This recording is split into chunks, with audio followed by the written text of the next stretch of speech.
Lindy Lewis is a young woman afflicted with intermittent explosive disorder.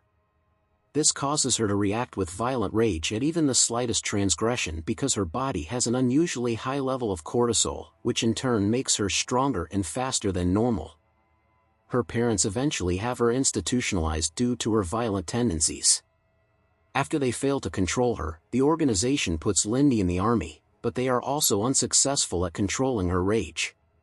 Finally, Lindy is subjected to an experimental, but effective, treatment to control her rage, a form of self-administered shock treatment given through an electrode-lined vest she must wear at all times, allowing her to live a normal life. Sometime later, Lindy is prompted to go on a date by her therapist, and the vest designer, Dr. Ivan Munchin, Stanley Tucci. Munchin believes that, believing this will test if she is able to have a healthy, normal relationship with someone. Eventually, Lindy decides to go on a date with an accountant named Justin, Jai Courtney. While on the date, Lindy beats their waitress, who was giving a hard time to Justin, just because he had allergies to nuts, and almost everything on the menu had nuts, and leaves, returning to Dr. Munchin to have her electroshock remote fixed. Munchin reveals that there is nothing wrong with the remote, she has merely built up a tolerance to the electricity and UPS the dosage. Dr. Munchin tells Lindy that she likes the guy and encourages her to go on a date again, and have a real relationship. Lindy contacts Justin to go on a second date. They discuss their past. Lindy was a bouncer, as well as Justin's job. Justin reveals that he only has one client, a man named Barry. They go back to Lindy's apartment and start to have sex. Justin sees Lindy's voltage therapy vest and electrodes all over her body, but he tells her it is not a big deal, and begins taking her vest off. The next morning, Justin gets Lindy a gift along with breakfast in bed. Lindy opens the gift to see a camera, bought by Justin due to her mentioning that she likes to take pictures of people. Justin asks her to explain her voltage therapy. After explaining her condition, Justin appears to accept it. Justin then leaves for work and invites Lindy over for dinner later. Lindy visits Dr. Munchin to tell him that his theory worked and that she likes Justin a lot.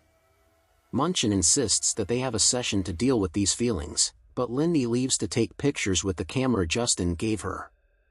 Later on, Lindy calls Justin's phone after not hearing from him all day, and a Detective Vickers, Bobby Cannavale, answers. She goes to the police station to sit with Detective Vickers and Detective Nevins, Laverne Cox, and they state that Justin was murdered. Lindy replays her time with Justin and begins to spiral, shocking herself repeatedly with the vest. She visits Munchin, claiming that the vest is not working, so he gives her a sedative. Once she comes to, she says she needs to find out who murdered Justin. He tells her to let it go before it changes her irreversibly. Lindy then calls the detectives claiming to have more details about Justin's murder, as a ploy to get them out of the precinct so as to gain access to the evidence room from Justin's murder. Lindy then heads to Justin's house and finds his phone. She is called by Detective Vickers, who tells her that they found her and that Detective Nevins is on the way to arrest her. After a brief encounter with Nevins, Nevins tries to shoot Lindy, but Lindy distracts her and escapes. Lindy takes Justin's car, and after a brief car chase in which Vickers is injured, she escapes. Lindy goes to an electronics store to talk to someone about hacking Justin's phone and meets Andy, a female hacker, a little girl, working in the store.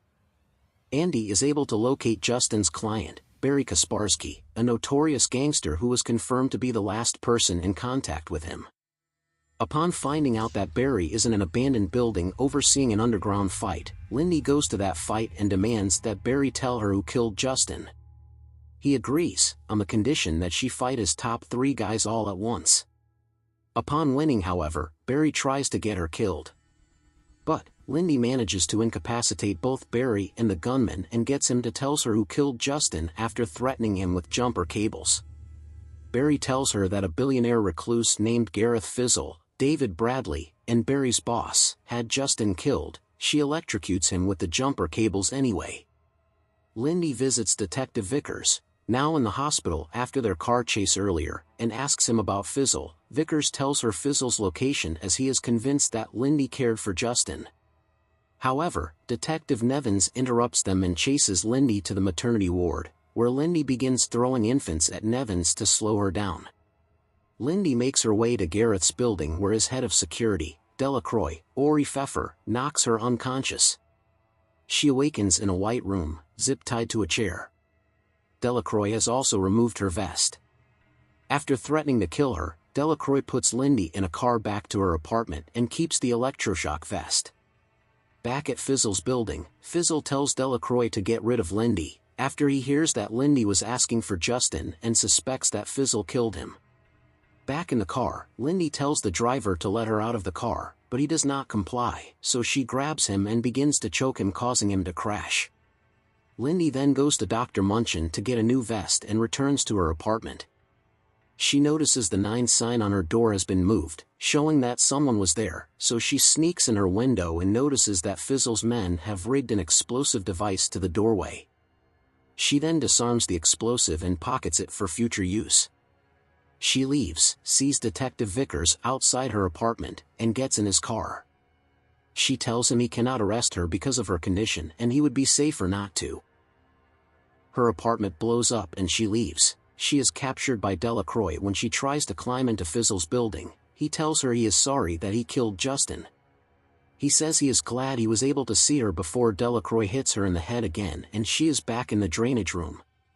He asks her if she knows what exsanguinate means, drainage of one's blood, and then explains it while doing it to her. She breaks free and fights him. She turns to ask how to get to Fizzle before hurting Delacroix. She then fights off a few guards. After using Delacroix's finger to access Fizzle's lair, Lindy learns that Justin isn't dead, but in fact Justin used her as a decoy so he himself could kill Fizzle. Justin works for the CIA and could not touch Fizzle officially and hence used Lindy to get close to him. Justin tells her Dr. Munchin had something to do with everything, CIA funds his experiments, and that she was only an experiment. She goes after him and he detonates her voltage electrodes. He has the remote and he has increased the voltages. The vest becomes ineffective because she is highly upset. Lindy throws him a bag that has the bomb in it, blowing up Fizzle's entire lair as she rides the elevator down. Lindy waits for Dr. Munchin in his office ready to kill him for betraying her. Just as she decides against it and handcuffs him, Detectives Vickers and Nevins enter the office to arrest Dr. Munchin on various charges. Lindy returns to her apartment and a woman, Susan Sarandon, one of the doctors from Lindy's past, tells her that by embracing her rage she will truly become powerful. The woman then presses the voltage detonator. Please subscribe for more movie